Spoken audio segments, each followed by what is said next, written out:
guys and dolls, welcome back. My name is Cora, this is Vintageortacky, and today we're going to be doing the Holly Jolly Christmas tag. For those of you who watched my previous two videos from Vlogmas, you might be like, where's the favorite series? I know, dude, it's coming. I got sick, my dog was sick, my husband is now sick. It's just like, it's a whole lot of fun here in the Vintageortacky household. Pulled it together somehow, got my tree up yesterday. We are officially in holiday mode. I'm feeling much better. My voice still sounds a little funny, but we're powering through, damn it. So today I thought I would get back into the swing of things with a fun Christmas tag because I saw Sarah Ann do this and she tagged me and I thought it was so much fun that I wanted to do it too. It would be a good kind of way to ease myself back into making videos again. When you haven't felt well for a while and then you get dressed up and go out, it always makes me feel better. I don't know about you guys. What are some of the things that you guys do to make yourself feel better when you've been sick? For this tag, there's 20 questions that I'm going to answer, so we're going to play 20 questions today. I also want to invite you guys to answer these questions yourself in the comments because I love getting to know you guys better and I love like hearing, you know, things that we have in common or maybe things that I might like to try that you guys love. So please let me know your answers to this in the comments. I'm going to officially tag my best friend Gabrielle of Musings of a Fox because I think that she would really enjoy doing this tag as well. I've got a cup of hot cocoa. Let's go ahead and get this started. So delicious. Okay, so the first question is your favorite Christmas movie. And I truly don't have just one favorite. I can think of several. The Santa Claus is definitely one of my favorites. The Last Holiday with Queen Latifah is hilarious. I love The Holiday. Oh my god, because Jude Law is just so dreamy in that movie. Oh my god. For me and my husband, Harry Potter movies are holiday movies because we always watch them when we were putting up the tree. In fact, this was the first year that we watched Fantastic Beasts and Where to Find Them while we put up our tree, and that was really special. The second question is, are you on the naughty list or the nice list? And I think I'm on the nice list. I like to think that I'm on the nice list anyway. Number 3, show us an embarrassing Christmas photo. It's not necessarily embarrassing, but here is a family Christmas photo from, I want to say around 1996, 7? Question number 4, have you ever had a white Christmas?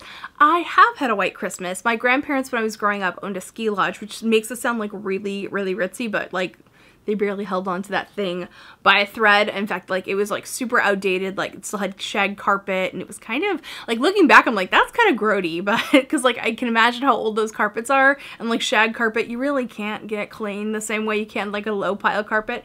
And it was like kind of cool and groovy and very 70s, and I think that's kind of like the people that like to go there because it was kind of kitschy and stuff.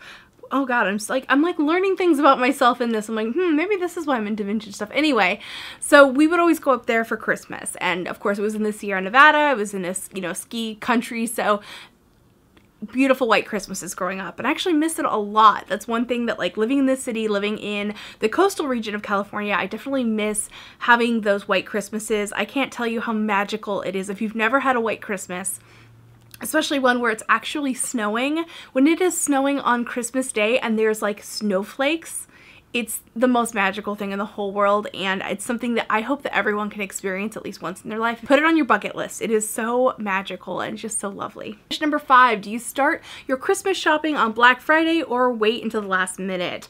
A little bit of both, actually. Me and my husband, we have a lot of kids we have to buy for like the family. We only buy things usually for our parents, and then, you know, the siblings' children, which there are many, and then we do like a gift exchange with the broader family because our family is very extended. So if we were to try to buy a present for everyone, it's not possible. So what we usually do is we start thinking about the white elephant gift that we want to do, starting usually in about November, and we see if there's anything that we want that's on sale. We don't really like to leave all of the shopping until the last minute because we like to just have it done because, you know, we're trying to budget it and make sure that we have enough money to buy everything for everyone, and also that we have like a little bit left over to buy each other something. So this year we're actually doing pretty good. We have most of our shopping at least figured out, if not actually done. Number 6, if you could be in any Christmas movie, what would it be? If I could be in any Christmas movie, you know what? I think it'd probably be The Last Holiday. Because I would love to be there with Queen Latifah at that beautiful, like, ski chalet, just having the time of your life. Like, that is a good movie. That is a good feel-good movie. I think that's probably the one I would go with. Okay, so question number 8 is name all of Santa's reindeer. And I think there's 9, right? So, you know, Dasher and Dancer and Donner and Blitzen, Comet and Cupid and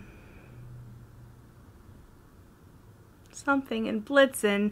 But do you recall the most famous reindeer of all? Rudolph the red-nosed reindeer had a very shiny nose. Okay, by the way, these are my reindeer friends back here. And I am just so excited that I have these. When my parents first moved to the Bay Area, they had so much Christmas stuff because we had a big, huge suburban house when we lived in the suburbs, and then when they moved here, they downsized to like a 2-bedroom apartment. So it was like kind of like shock, and they didn't have space for everything. So one of the first things to go was the excessive holiday decor. And so my mom donated the same reindeer to like you know, a charity organization. And a couple of years later, she was feeling really sick about it. She would just really miss them. Out of all the things that she got rid of, this is just like the one thing that she was really upset that she didn't have anymore. She ended up going to a charity shop, I think actually the same one that she donated to, and these were there. And we don't know for a fact if they are the same ones, but they're the same ones. Like, even if they're not the exact physical ones that she had, they're the same style of it, and that's good enough for Jazz. So it's really kind of cool to have these now in my home and have them with my tree and everything. I just wanted to share that during this little reindeer segment. Number 9 is, when does your family put up your Christmas tree and who decorates it? So we typically will put it up the weekend between Thanksgiving and Cyber Monday, or the weekend after Thanksgiving. These are our new ornaments this year. This is Mikey's. This is from Robin Hood, which he loves. This is one of his absolute favorite childhood movies. And this is my new one. It's a shoe that's actually Sally the Ragdoll from The Nightmare Before Christmas, and I thought this was too appropriate. Super cool. There's even like a spool of thread. There's her signature on the bottom. It's super cute. Number 10, is your Christmas tree real or fake? It's fake. I live in an apartment to water it every day with the dog and everything. It's too much. But I am hoping someday to have a real tree again. We always had real trees when I was a little girl, and the smell of a real tree is just freaking delicious. It's just one of the best things ever. Number 12, peeking at gifts or be surprised. I like to be surprised. Generally what I'll do, like with Mikey, is I'll give him like a couple ideas, and then I'm like, don't tell me. I don't want to know. I want it to be like a special surprise. Like, there's so few surprises in life, especially once you get to adulthood. Like, you know what's happening with a lot of different things. So if there's an opportunity to be surprised, I definitely am down for that. Number 13, show us your ugly Christmas sweater if you have one. I personally don't have an ugly Christmas sweater. I really, really, really want one because I just think that it's such a cute, fun, again, vintage, kooky thing. It's just so right up my alley, but I don't currently have one. But what I do have is my puppies. It says my ugly Christmas sweater. How cute is this?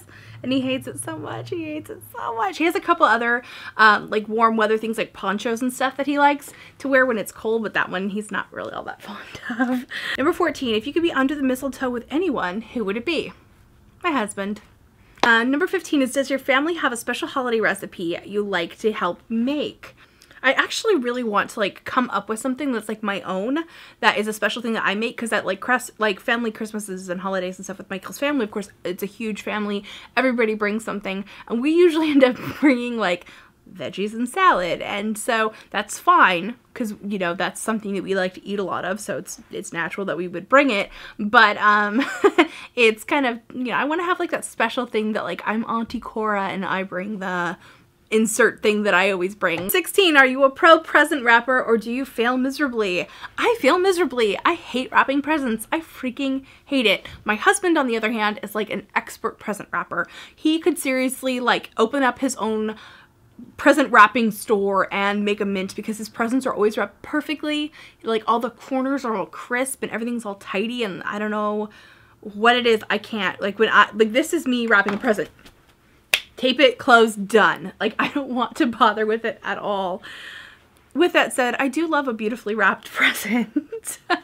So maybe I should hone those skills a little bit. 17, have you ever gone Christmas caroling? I have, and I enjoy it. I think it's really, really fun, and I'm hoping to kind of instill that tradition in my family a little bit more. I'm trying to make it a thing actually with my family that like after dinner we all go for a walk and go caroling. We'll see if that happens this year, but I'm really hoping it does because it's so much fun, and it's just a fun activity and a nice tradition to do. The next question, number 9, is what does your family put on top of the Christmas tree and who decorates it? So in my family, it's me, my husband, and my dog. The topper for the tree kind of changes. We have this star one that does this cool like light show on the ceiling. So we usually kind of put that kind of somewhere else because it's a little too heavy for the tree. And then just this year we put up this little, I always thought she was an angel, but she doesn't have wings. But my mom used to put this up when I was a kid, so we put this up. And I love her dress. It's very vintage and cute. The number 19 is, do you make New Year's resolutions and do you stick to them? I don't make New Year's resolutions, so I don't stick to them. I do random resolutions. I'll do a July resolution. I'll do a September resolution. I will do them whatever it makes sense to me that I've realized something that I'm doing that I want to stop that behavior. Whether it's like, you know what, I want to stop trimming my toenails down too short because I've noticed that hurts sometimes, or you know, sometimes I say, you know, sometimes I make awkward conversation and I want to become a better conversationalist. I will make those resolutions, you know, throughout the year and kind of renew them and check in with myself that way rather than do it at the new year, because whatever you do around this time of year, you're not going to keep up with it. It's too stressful. 20 is, you've been granted one Christmas wish. What will it be? Honestly, I mean, it'd be so great if we could just like stop hating each other and stop hating our bodies. And I think that a lot of the like global, there's just a lot of depression and really negative energy out there. So if we could actually replace some of our negative energy and our egocentric lifestyles with empathy and genuine caring for other people, I think that that would be an achievable goal. That is something that we can all work on. We can work on being more empathetic towards other people. We can work on seeing the good in disastrous situations, or trying to spin a bad situation into something that works for you. And that would be my wish, because I feel like that's an achievable goal. That will do it for this video. I hope that you guys enjoyed this. This was a lot of fun to do. I will be getting started with a favorite series soon. I'm probably going to break it up. I was originally going to do it as like one big 7-day blowout, and then I realized that the scope of work was probably more than I had anticipated with that, and so I'm going to break it up a little bit and have some other fun content for you guys coming up as well. Hope you're having a wonderful day, and if you're having kind of a crappy day, I hope my video could bring a little sunshine to it, and I will see you guys in my next video. I might be Vintageortacky, just be your own kind of beautiful. See you, bye!